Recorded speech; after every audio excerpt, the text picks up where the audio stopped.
রমজান মাসের যখন শুরু হয়ে যাবে মাসটা, প্রথম রাত, সহিহ বুখারীর বর্ণনা 3277 নম্বর হাদিস। قال رسول الله صلى الله عليه وسلم إذا دخل رمضان فتحت أبواب الجنة وغلقت أبواب النار وسلسلت الشياطين। রমজানের প্রথম রাত যখন শুরু হয়, জান্নাতের সবগুলা দরজা খুলে দেওয়া হয়, জাহান্নামের সবগুলা দরজা বন্ধ করে দেওয়া হয়, ওয়াসুলসিলাতিশ শায়াতিন, শয়তানগুলাকে শিকলে আবদ্ধ করা হয়। তাহলে হুজুর, শয়তান যদি শিকলে আবদ্ধ থাকে, রমজান মাসে আমরা গুনাহ করি কেন? বলেন অভ্যাসগত গুনাহ। বলেন কি গুনাহ? রমজানে গুনাহ কেন করি? অভ্যাসগত। ওই যে 11 মাস অভ্যাস হয়ে গেছে, এটা গুনাহ করে রমজানে। রিমোটটা রমজান মাসে হাতে নেয়, নিয়ে টেলিভিশনটা ছাড়ে, পরে মনে পড়ে ইন্দালিল্লাহ রমজান মাস। ওই অভ্যাসগত প্রতিদিন রিমোট ওই টাইমে হাতে নিতেন, রমজান মাসেও হাতে নিয়ে নিতেন, পরে মনে পড়ছে রমজান, হ্যাঁ লা হাওলা ওয়ালা কুওয়াতা ইল্লা বিল্লাহ রেখে দেব। তাহলে এটা কি গুনাহ? অভ্যাসগত। তো রমজান মাসে যখন রোজা শুরু হয়, জান্নাতের দরজাগুলা খুলে দেওয়া হয়, জাহান্নামের দরজা বন্ধ করা হয়, শয়তানকে আবদ্ধ করা হয়, শিকলে বন্দী করা হয়। এই হলো রমজান মাস। রমজান মাসে রাতের বেলা তারাবি পড়বেন, দিনের বেলা রোজা রাখবেন। قال رسول الله صلى الله عليه وسلم من صام رمضان إيمانا واحتسابا غفر له ما تقدم من ذنبه। কোন ব্যক্তি যদি রমজানে দিনের বেলা রোজা রাখে, রাতের বেলা সালাত আদায় করে, তারাবি আদায় করে, তার আগের সবগুলা গুনাহ মাফ করে দেওয়া হবে। তাহলে দিনের বেলা রোজা, রাতের বেলা তারাবির সালাত আদায় করবে। রমজান মাস শুরু হয়ে গেল, রাতের বেলা আপনি প্রথম দিন তারাবি পড়লেন, পড়ার পর রাতটা যাবে, এরপর সাহারি খাবেন। সাহারি আমরা খাবো ইনশাল্লাহ, মুসলমানরা বলেন ইনশাল্লাহ। সাহারি মিস করবেন না। অনেকে কি করে ইচ্ছা করে সাহারি না খায়া বুঝায় যে না খায়া রাখতেছি রোজা। আপনার কি কইছি এরকম না খায়া রাখতে? হ্যাঁ, ইচ্ছা করে কাম করবেন না, সাহারি খাবেন, বলেন ইনশাআল্লাহ। হ্যাঁ, সাহারি খেতে হবে। কেন সাহারি খাবেন? قال رسول الله صلى الله عليه وسلم تسحروا فإن في السحور بركة। তোমরা সাহারি খাও, সাহারির মধ্যে বরকত আছে। সুবহানাল্লাহ, বলেন সাহারিতে কি আছে? বরকত। সহিহ বুখারীর 1923 নম্বর হাদিস। এটা সহিহ বুখারীর 1921 নম্বর হাদিসে আছে।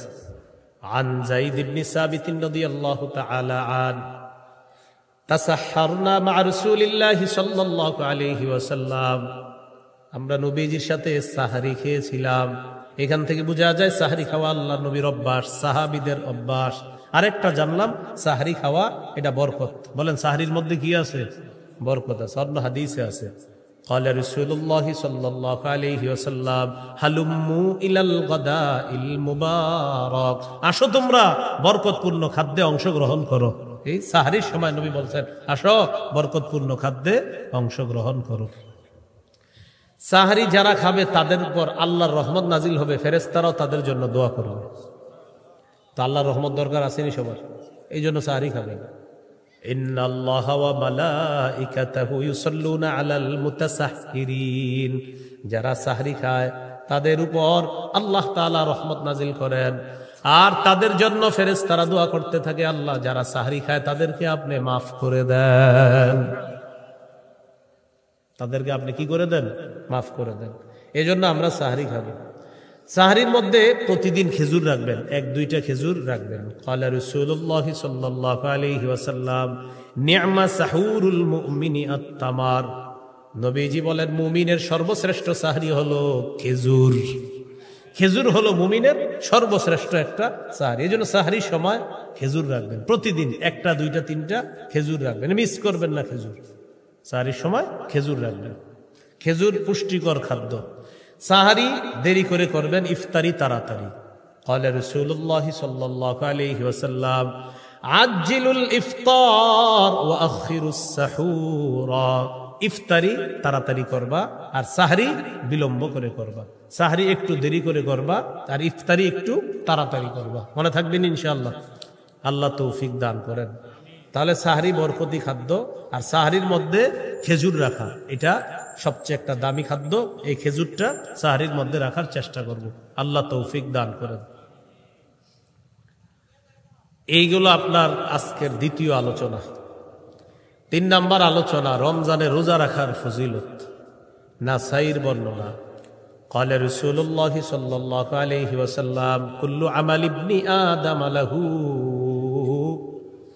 إلا الصيام فإنه لي وأنا أجزي به। আদম সন্তান যত আমল করে সব নিজের জন্য করে, আমল করে প্রতিদান পেয়ে যায়, আমল করে নিজের জন্যই প্রতিদানটা পেয়ে যাবে, আমল করবে প্রতিদান পেয়ে যাবে। শুধুমাত্র রোজা ব্যতীত আল্লাহ তাআলা বলেন ফাইন্নাহু লি ওয়া আনা আজজি বিহি। আল্লাহ তাআলা বলেন বান্দা রোজা আমার জন্য রাখে, আমি আল্লাহ তাকে রোজার প্রতিদান দিয়ে দেই। তাহলে বলেন রোজা কার জন্য রাখি আমরা? এই জন্য আল্লাহ বলেন রোজা আমার জন্য, আমি রোজার প্রতিদান দিয়ে দেই। রোজার সাথে কোনো কিছুর তুলনা হয় না। হ্যাঁ, রোজার সাথে কোনো কিছুর কি হয় না? তুলনা হয় না। এক সাহাবী আল্লাহ রসুলের কাছে গেলেন, যাওয়ার পর বললেন ইয়া রাসূল আল্লাহ, এমন একটা আমল আমাকে শিখাইয়া দেন যেটা আমি আপনার কাছ থেকে গ্রহণ করব। নবীজি বললেন আলাইকা বিস-সাওম ফাইন্নাহু লা মিসলা লাহু। তুমি রোজা রাখো, রোজার কোনো বিকল্প নাই। তুমি রোজা রাখো, রোজার কোনো বিকল্প নাই। তাহলে রাসূল সাল্লাল্লাহু আলাইহি সাল্লাম বললেন রোজার কোনো বিকল্প নাই। রোজার কি নাই? বিকল্প নাই। আল্লাহ আমাদের সকলকে রোজা রাখার তৌফিক দান করেন। রোজা রাখবেন, সবাই রোজা রাখবেন, রোজা কেউ মিস করবেন না। সাহারির সময় ছেলেরে উঠায় না, মা বাবা আদর করে উঠায় না। বাবা ডাক দেয়, মাম্মা বলে কি না থাক, ছোট মানুষ উঠায় না। 21 বছরের শিশুরে উঠায় না, স্বাস্থ্য নষ্ট হয়ে যাবে এই টেনশনে উঠায় না। আল্লাহ হেফাজত করেন, সাবধান, রোজা ছেড়েন না, রোজা ভুলেও ছেড়েন না, রোজা রাখবেন, সবাই রোজা রাখবেন। রমজান মাস আসলেই একদল অটো রুগীর আবির্ভাব হয়। তারা হলো হুজুর গ্যাস হয়, মানে গ্যাস হয় এটা হ্যাঁ হুজুরে বললে, হুজুর যদি বলে আপনার গ্যাস হয়, যে গ্যাস্ট্রিকের সম্পর্ক হুজুরের সাথে না ডাক্তারের সাথে করা যায়? আরে বলেন না কার সাথে? ডাক্তারে গিয়ে সত্যি করে জিজ্ঞাসা করবেন, দিনদার ডাক্তারে, যে আসলে ডাক্তার সাহেব আমার কি গ্যাসের কারণে আমি রোজায় কোনো সমস্যা হবে? হ্যাঁ হুজুরে জিজ্ঞাসা করে, হুজুরে যেন বলে যে না আপনি রোজা রাখেন না। যারা রমজানে গ্যাস্ট্রিকের মাসালা জিজ্ঞাসা করে, এর মধ্যে মনে রাখবেন 100 জন যদি জিজ্ঞাসা করে এর মধ্যে 95 জনের কোনো রোগ নাই। মানে সে মনে করে হুজুর যদি বইলা ফেলে আমি বাইচা গেছি। ভাই আপনি নিজে জানেন, হুজুর বলবে আপনার কথার উপর ভিত্তি করে হয়তো হুজুর মাসালা দিবে, কারণ আপনি যা বলবেন উনি তো আলোকে মাসালা দিবে। আপনি তো জানেন আসলে কি আপনি গ্যাস্ট্রিকের রোগী কিনা, এটা আপনি ভালো করে জানেন। আর এগুলো ফাও কথা। রমজান মাসে অন্য মাসের চাইতে মানুষ অনেক ভালো থাকে, মুসলমানরা কি থাকে? ভালো থাকে। তো কয় কি গ্যাস্ট্রিক। রোজা রাখবেন, আল্লাহ আমাদের সকলকে রোজা রাখার তৌফিক দান করেন। রমজান মাসে রোজা রাখবো, এটা হলো এই হলো আজকে 3 নাম্বার আলোচনা, রোজার অনেক ফজিলত। রাসূলুল্লাহ সাল্লাল্লাহু আলাইহি সাল্লাম বলেন আস-সিয়ামু জুন্নাতুন কা জুন্নাতি আহাদিকুম মিনাল কিতাল। লড়াইয়ের ময়দানে যেমন ঢাল থাকে তোমাদের ঢাল, রমজান জাহান্নাম থেকে বাঁচার ঢাল, রমজান জাহান্নাম থেকে মুক্তির ঢাল।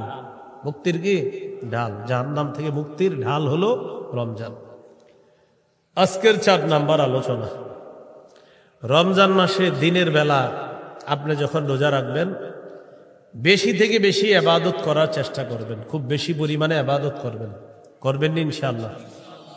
জিকির করবেন, কোরআন তেলাওয়াত করবেন। যদি কিছু করতে আপনি না পারেন ঘুমায়া থাকেন, প্রয়োজনে মনে করেন আপনি ইবাদত করতে করতে ক্লান্ত হয়ে গেছেন, বাস ঘুমান। এরপরেও কারো সাথে অনর্থক কথা বলবেন না। রাসূলুল্লাহ সাল্লাল্লাহু আলাইহি সাল্লাম বলেন ফাইন সাব্বাহু আহাদুন, কোন রোজাদারের সাথে যদি কেউ ঝগড়া করে, ফাল্যাকুল, সেজন্য বলে দেয় ইন্নুমরুন সাইম, ভাই আমার ঝগড়া করার সময় নাই, আমি রোজাদার।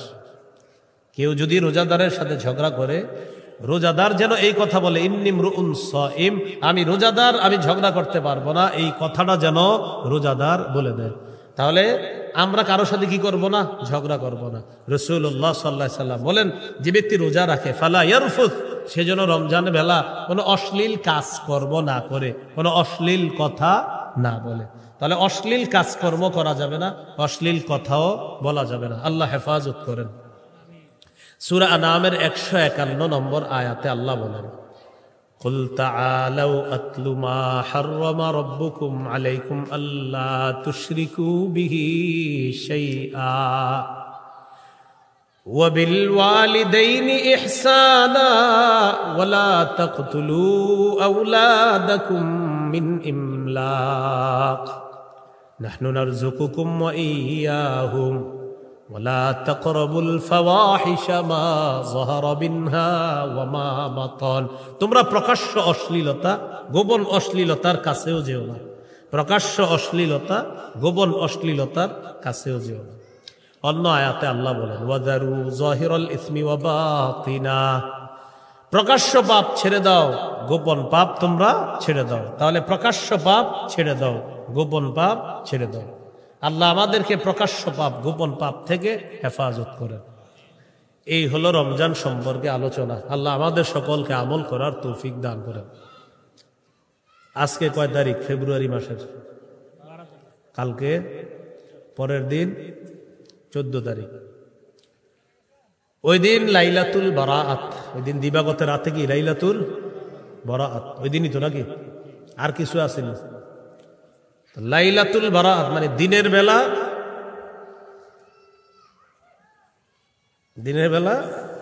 14 ফেব্রুয়ারি রাতের বেলা লাইলাতুল বারাআত তো এই জন্য আপনারা সারাদিন ওই দিন যত উল্টাপাল্টা কাজ আছে কইরা রাতের বেলা বাস মাপ চাই নেবেন নাকি আবার ওই দিন জুমার দিন কিসের দিন এরপরও দেখবেন অসুস্থ মস্তিষ্ক সম্পন্ন কিছু ছেলে মেয়ে ওই পবিত্র দিনটাকেও কিভাবে অপবিত্র করার চেষ্টা করবে এরকম চিন্তা ভাবনাগুলা বাদ দিয়ে দেন সূরা বানী ইসরাঈলের 31 নম্বর আয়াতে আল্লাহ বলেন ওয়ালা তাকরাবুজ জিনা জিনার কাছেও যেও না ইন্নাহু কানা ফাহিশা এটা অশ্লীল জিনার কাছেও তোমরা যেও না সহিহ বুখারীর বর্ণনা 6612 নম্বর হাদিস قال رسول الله صلى الله عليه وسلم ان الله كتب على ابن ادم حظه من করবে কোনো সন্দেহ নাই ফাজিনাল আইনি আন নজরু চোখের জিনা হলো দেখা ওয়াজিনাল লিসান আল মানতিক মুখের জিনা হলো কথা বলা ওয়ান্নাফসু তামান্না ওয়া তাশতাহি অন্তর কল্পনা করবে এটা অন্তরের জিনা মোবাইলে কথা বললেন কানের জিনা মুখের জিনা অন্তরে অনুভব করলেন এটা অন্তরের জিনা মোবাইলে আপনি এসএমএস লিখলেন এটা হাতের জিনা তার সাথে দেখা করতে যাবেন পা দিয়ে হেঁটে হেঁটে রওনা করবেন পায়ের জিনা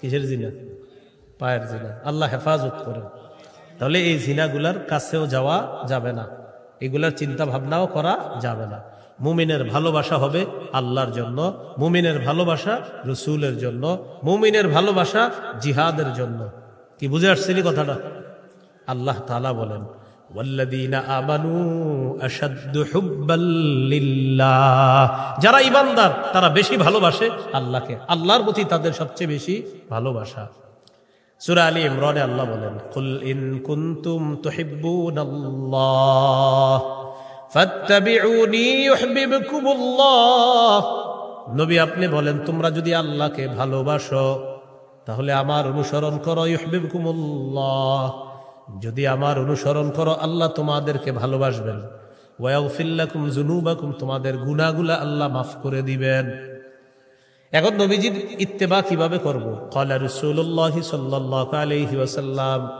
মান আহাব্বা সুন্নতি ফাকাদ আহাব্বানি ওয়া মান আহাব্বানি কানা মাই ফিল জান্নাহ যে ব্যক্তি আমার সুন্নত ভালোবাসে মহব্বত করে সে আমাকে মহব্বত করে যে আমাকে মহব্বত করে সে আমার সাথে জান্নাতে থাকবে قال رسول الله صلى الله عليه وسلم لا يؤمن أحدكم حتى أكون أحب إليه من والده وولده والناس أجمعين নবী বলেন তোমাদের মধ্যে কোনো মানুষ ততক্ষণ পরিপূর্ণ ঈমানদার হতে পারবে না যতক্ষণ আমি নবী তার কাছে তার মা বাবা তার আত্মীয় স্বজন তার ভাই বোন সারা পৃথিবীর সবার চাইতে বেশি প্রিয় না হব ততক্ষণ পর্যন্ত তোমাদেরকেও পরিপূর্ণ ঈমানদার হতে পারবে না তাহলে নবীকে সবচেয়ে বেশি ভালোবাসতে হবে যদি পরিপূর্ণ ঈমানদার হতে চাই আল্লাহকে সবচেয়ে বেশি ভালোবাসতে হবে সূরা তাওবা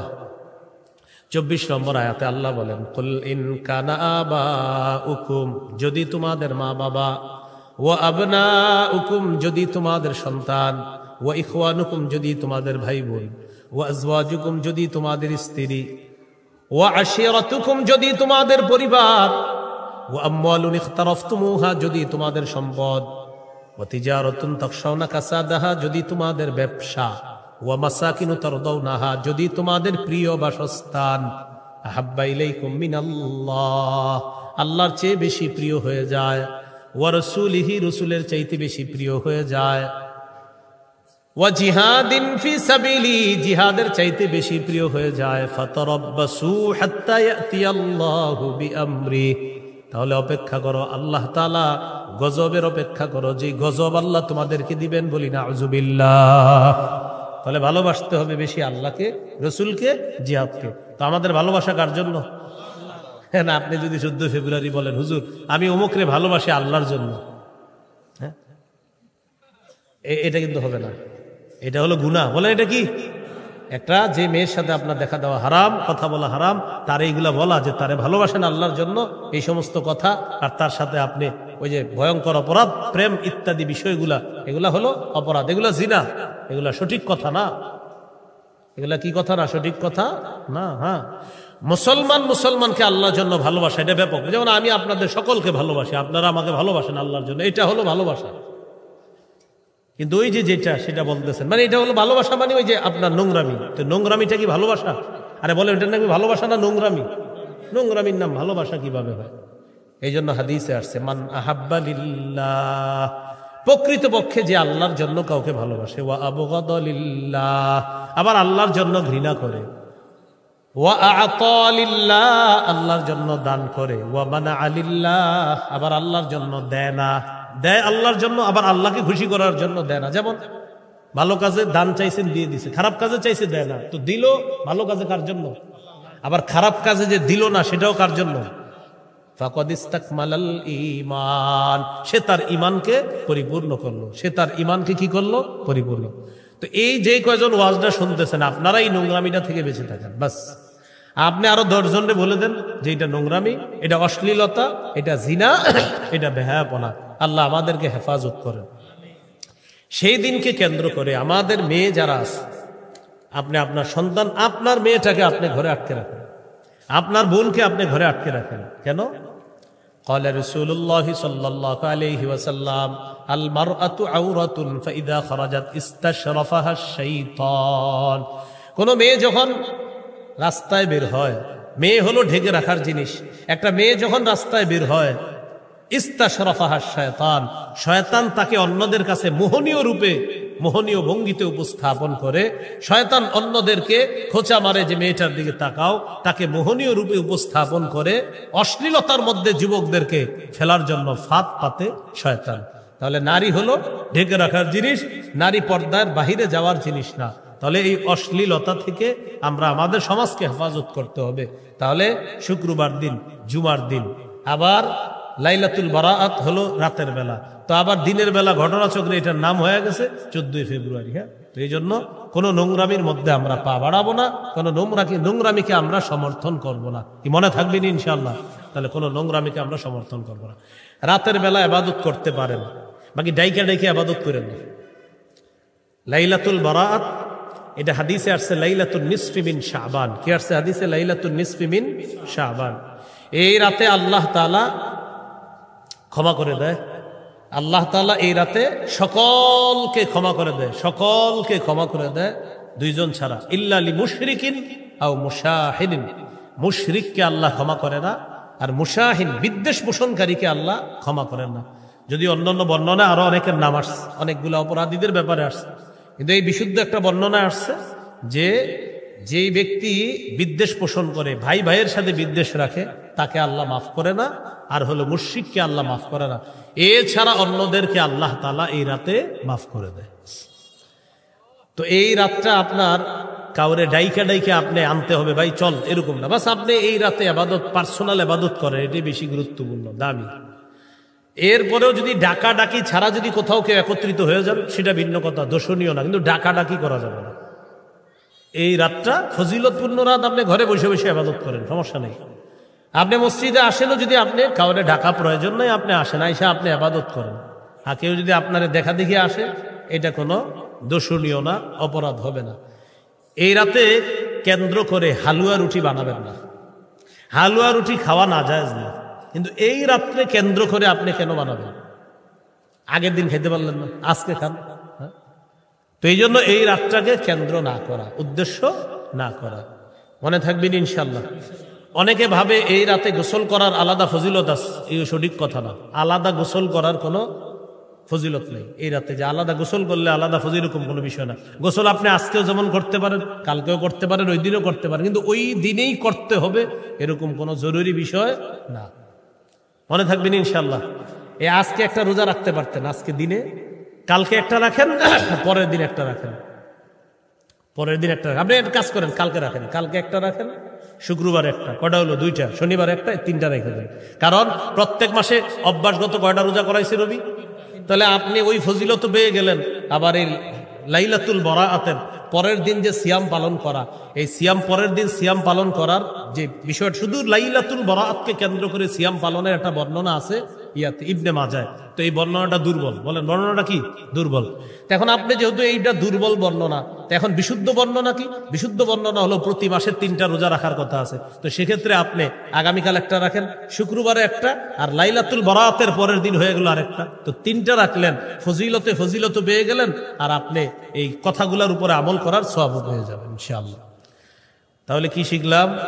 লাইলাতুল বরাআত ফজিলতপূর্ণ রাত, কোনো সন্দেহ নাই। পরের দিন সিয়াম পালনের যে বিষয়টা, ইবনে মাজার একটা বর্ণনা আছে, শিথিল বর্ণনা, দুর্বল বর্ণনা। তা আপনি যদি চান যে হুজুর না আমি পরের দিন রোজা রাখবো, তো আপনি বাস সুন্দর রাখেন, কালকে রাখেন, পরের দিন রাখেন, পরের দিন রাখেন। আপনি আরবি মাসের যে 3টা রোজা, ওইটা কেন্দ্র করে রেখে দেন, বাস ফজিলত আপনি কামাই করে নেন, সমস্যা নাই। তো মনে থাকবেন ইনশাল্লাহ। হ্যাঁ, এরপরেও যদি কেউ রাখেন শনিবার দিন, যে হুজুর আমি এমনি রাখলাম, তো আপনি আরবি মাস হিসাবেই রাখেন, কোনো সমস্যা নেই, রাখতে পারেন। কিন্তু আপনারা যারা পারেন আর কি, কালকে একটা রাখেন, শুক্রবার একটা রাখেন, শনিবার একটা রাখেন। আর এক হাদিসের মধ্যে আছে শাবান মাসে রসুল বেশি রোজা রাখতেন। সুবহানাল্লাহ। মানে রমজানের পরে শাবানে সবচেয়ে বেশি কি রাখতেন? রোজা রাখতেন। তো আপনি আজকেও রাখেন, কালকেও রাখেন, শুক্রও রাখেন, শনি রাখেন, রবিও রাখেন, সমও রাখেন, আপনি রাখতে থাকেন। শাবান মাসে বেশি রোজা রাখতেন রাসূল সাল্লাল্লাহু আলাইহি ওয়াসাল্লাম। বাকি শেষের দিকে গিয়ে আবার রেখেন না, শেষের দিকে আবার আলেমদের থেকে জেনে নেবেন। ওই সময় আবার রমজান মাস আইসা পড়বে, তো তখন আবার মাসালা আছে, 29-30-এর একটা বিষয় থাকে। তাহলে আমরা যারা শাবানের রোজা রাখতে চাই, যে শাবান মাসে একটা হলো শাবানের রোজা রাখার অনেক ফজিলত আছে, সেই হিসেবে আপনি রোজা রাখেন, কয়েকটা রাখেন, 5, 7, 8টা 10টা রোজা রাখতে পারেন। দ্বিতীয় একটা বিষয় হলো প্রতি মাসে 3টা রোজা, তো কালকে রাখেন, শুক্রবারে রাখেন, শনিবার রাখেন। তৃতীয় বিষয়, কেউ ঝগড়া করবো না আমরা, লাইলাতুল বরাআতকে কেন্দ্র করে কোনো ঝগড়ার মধ্যে যাব না। লাইলাতুল বরাআত পার্সোনাল ইবাদত করবেন, নফল ইবাদত করবেন। মন চাইলে যদি মসজিদে যান, আপনি গিয়ে ইবাদত করেন, কোনো সমস্যা নেই। মসজিদে গিয়েও যদি ইবাদত করেন, সমস্যা নেই। আর এলাকায় হয়তো আপনারা মাইকে বয়ান করেন, বেশি বয়ান দরকার নাই। লাইলাতুল বরাআতে বাস সামান্য কিছু, যদি আপনি একান্ত কিছু বলতে হয় জাতিকে বলে দেন, ভাই আপনারা ইবাদত করেন, নফল নামাজ পড়েন, আপনারা বেশি বেশি জিকির করেন, বাস এতটুকু বলে দেন। এরপরে মানে এটা ইবাদতের রাত হিসাবেই রাখা, কথা কম বলা, ইবাদত বেশি করা, বাস। কি কম করা, কি কম বলা বলেন? কথা কম বইলা ইবাদত করেন, ইবাদতের রাতে ইবাদত করা উচিত। এই রমজান মাসগুলাও আমরা ইবাদত বেশি বেশি করার চেষ্টা করি। রমজান মাসটা খালি ইবাদত করব বেশি বেশি, বলেন ইনশাআল্লাহ। আর যদি বলতেই হয় বলেন, যদি বলতেই হয় বলেন, মুখে যদি কিছু আনতেই হয় বলেন, লা ইলাহা ইল্লাল্লাহ, এটা আনবেন, বলেন সুবহানাল্লাহ, আলহামদুলিল্লাহ, আল্লাহু আকবার। বলেন কথা বলতে মন চাইলে সুবহানাল্লাহ পড়ব, আলহামদুলিল্লাহ পড়ব। যেহেতু আপনার মুখ কিলবিল করতেছে, তো পড়েন না এটা, হ্যাঁ সুবহানাল্লাহ পড়েন। রমজানে আমরা খালি মন চাইতেছে কথা বলতে, সুবহানাল্লাহ পড়েন। হুজুর না এখন মন চাইতেছে আরো কিছু করতে, কোরআন খুলে পড়া শুরু করেন, সমস্যা নেই। কথা বেশি বললেন না, রমজান মাসে শুধু ইবাদত করবেন বেশি, হ্যাঁ বলেন ইনশাআল্লাহ। আল্লাহ তৌফিক দান করেন। সুবহানাল্লাহি ওয়া বিহামদিহি, সুবহানাকাল্লাহুম্মা ওয়া বিহামদিকা, আশহাদু আল্লা ইলাহা ইল্লা আনতা, আস্তাগফিরুকা ওয়া আতুবু ইলাইক। নামাজের পর বুখারী কাশিয়া নিশাব আসবে ইনশাআল্লাহ, আমরা সবাই থাকবো, আলোচনা শুনবো ইনশাআল্লাহ। তারাবির নামাজ সাহাবায়ে কেরামের ইজমা, 20 রাকাতই পড়েন, ঝগড়া করেন না। 20 রাকাত পড়বেন, সাহাবায়ে কেরামের ঐক্যমত, তারাবি 20 রাকাত, এটা সাহাবায়ে কেরামের ঐক্যমত। এই ব্যাপারে আমার লম্বা লেকচার আছে, আলোচনা আছে, শুনে নেবেন। কিন্তু আবারও বলছি, ঝগড়া করেন না। সাহাবায়ে কেরামের ইজমা, ইজমা মানে ঐক্যমত। তারাবি 20 রাকাতের ব্যাপারে কি সাহাবায়ে কেরামের ঐক্যমত আছে, 20 রাকাতই পড়েন, হ্যাঁ ইনশাআল্লাহ। 20 রাকাত পড়েন, ঠকবেন না, 20 রাকাতই পড়েন, এটা সাহাবায়ে কেরামের ঐক্যমত। রমজান মাস আসলেই ইবলিস তো রমজানে থাকবে না, এই জন্য আগে থেকে আমাদেরকে মনে করেন ইবলিস পুরা কিছু বিষয় নিয়ে আসে আমাদের সামনে রমজানের আগে, আইনা বুঝায় যে রমজান মাস তোদেরকে রেখে গেলাম আমি। এই জন্য দেখবেন রমজান মাসে আপনি দিনের বেলা তেলাওয়াত করবেন বসে বসে, হঠাৎ একজন আপনার পাশে এসে বলবে, বৈশা হঠাৎ আপনারা বলবে ভাই কি অবস্থা, আচ্ছা কি দরকার আছে আপনি হ্যাঁ এটা জিজ্ঞাসা করে এখন, হ্যাঁ না তেলাওয়াত করতেছ। তো এটা বলার পরে আপনি বলবেন কি ভাই একটু দাঁড়ান, মানে ওনার নিয়ত ছিল যে আমি 3 পারা পড়বো, কয় পারা? এখন উনি 1 পারা পড়ার পরে ওই যে পাশে একজন এসে বসে না, পরে কয় ভাই একটু দাঁড়ান, 1 পারা পড়ার পরে কোরআন বন্ধ করে বলতেছে বলেন কি বলবেন। কয় কি অবস্থা, কেমন চলতেছে, রোজা রাখছেন? আলহামদুলিল্লাহ রাখছেন। তারাবি পড়ছেন? হ্যাঁ। কয় রাকাত পড়ছেন? আচ্ছা আপনি এটা কি দরকার ছিল এরা এসে জিজ্ঞাসা করে? রমজান মাসে দিনের বেলা বেড়ায় তো 3 পারা পড়তো, এই যে আপনি আইসা ডিউটিটা পালন করতেছেন কার? ওই যে যিনি রেখে গেছে ওনারে তেলাওয়াত করতে দেন, উনি তো এটা ভালো কাজে আছে, কেন ওনার সাথে এসে কথা বলা শুরু করলেন? আপনারা একটু বুঝান আমারে যে উনি যে তেলাওয়াত করতেছিল এটা কি কেউ বলবে এটা কোনো অন্য কাজ? আর তেলাওয়াতের কাজটা এটা শ্রেষ্ঠ একটা কাজ না? তো কি দরকার ছিল ওনার পাশে গিয়ে আপনার বসা? আমারে বুঝান। এক ব্যক্তি মসজিদে বসে বসে তাসবিহ পড়তেছে, আস্তাগফিরুল্লাহ আস্তাগফিরুল্লাহ আস্তাগফিরুল্লাহ, পাশে গিয়ে আসসালামু আলাইকুম। কেন আপনি সালামটা একটু পরে দিতে পারলেন? ওনারা দেন, জিকির করতে দেন। এই এক অসুস্থতা আমাদের মধ্যে। আজকে মাগরিবের পরে তেলাওয়াত করতেছে একটা ছেলে এখানে বসে, এর মধ্যে আমার গিয়ে আপনারা 5-6 জন সালাম দিতেছেন, একজন না তেলাওয়াত করতেছে, কেন আমার সালাম দিচ্ছেন? কি বারবার এমন করতেছে? বুঝতেছে না হুজুর আপনার মুসাফা করবই, আর একজন তো তেলাওয়াত করতেছে। আপনার তেলাওয়াতের সময় কি দরকার আছে আমার সাথে মুসাফা করা? এখন শোনেন তেলাওয়াত, কষ্ট নিয়েন না। আজকে যে তেলাওয়াত হইলো যখন অনেকে আমার সাথে মুসাফা করে, কেন আপনি মুসাফা করার সুযোগ পান কিভাবে? ওই সময় তো তেলাওয়াত, আমিও শুনবো আপনিও শুনবেন না। হুজুর আপনি তো হুজুর, তো আমি হুজুরই শিখেছি, তো তেলাওয়াত করতেছে না, কোরআন শ্রেষ্ঠ কাজ চলতেছে, ওই হিসেবে মুসাফা করতেছেন কেন? এটা আমি এই জন্য বললাম, কোরআন তেলাওয়াত যখন চলবে হুজুরে এটাও জিজ্ঞেস করেন না হুজুর কেমন আছেন, হুজুরও তেলাওয়াত শুনবে আপনিও শুনবেন, জিজ্ঞাসা করবেন না। কোরআনের নির্দেশ ইদা কুরিআল কোরআন, যখন কোরআন তেলাওয়াত করা হয় পড়া হয়, ফাসতামিউ লা, কান পেতে শুনবা, ওয়ানসিতু, চুপ থাকবা। তো আমি আপনি চুপ থাকলাম কই? আসসালামু আলাইকুম, কেমন আছেন? মুসাফাটা করেন, আসসালামু আলাইকুম, ভালো আছেন, এটা কি চুপ থাকা হইলো? আর বলেন চুপ থাকা হয়েছে? তো এই না কোরআন তেলাওয়াত করতেছে। এই জন্য কোরআন তেলাওয়াত যখন শুরু হবে কোনো মাহফিলে, বাস আপনারা আমার মহব্বতের, আমিও আপনাদের মহব্বতের দাবি, কোনো মাহফিলে তেলাওয়াত শুরু হলে যে যেখানে থাকবেন ওই অবস্থায় তেলাওয়াত শুনতে যাবেন, বাস শুনতে থাকবেন। কেউ যদি সালামও তেমন করবেন যে ভাই মানে বুঝাইবেন তেলাওয়াত তেলাওয়াত তেলাওয়াত চলতেছে, বাস। পারবো তো ইনশাআল্লাহ। এই সবচেয়ে গুরুত্ব দেওয়া এই বিষয়গুলো, আল্লাহ তৌফিক দান করেন। তাহলে এই রমজানটা কেন্দ্র করে আজকে থেকে আপনারা প্রতিজ্ঞা করেন যে ইনশাল্লাহ আমি, আল্লাহ যেন আমার শাবানে বরকত দেয়, আর রমজান পর্যন্ত যদি আল্লাহ আমার যেন হায়াত তৈয়বা দান করেন, দোয়া করবেন প্রত্যেকে। এরপরে আপনি নিয়ত করে ফেলবেন না আজকে থেকে আমি অনর্থক কথা বলা ছেড়ে দিব, কারণ অভ্যাস যদি থাইকা যায়, ওই যে বলছি আগে, অভ্যাস থাকলে রমজানেও থেকে যাবে। আজকে থেকে অভ্যাস করেন, আমি আজকে থেকে অনর্থক কথা বলবো না, আজকে থেকে আমি ঝগড়া করব না, আজকে থেকে আমি নফল নামাজ বেশি পড়বো, আজকে থেকে আমি টিভি রিমোটটা হাতে নিব না, আজকে থেকে আমি মোবাইলটা কম চালাবো। অভ্যাস যা করবেন রমজানে গিয়ে সেটা থাকবে। বুঝে আসছেন ইনশাল্লাহ? অনেকে কি করে যে ভাই রমজান রাইসা পড়তেছে, যা করার কইরলই, মানে রমজান আর করবে না, এইরকম করেন না। আজকে থেকে গুনাহ ছেড়ে দেন, যে আজকে থেকে আমি অনর্থক কথা বলবো না, আজকে থেকে আমি মোবাইল বেশি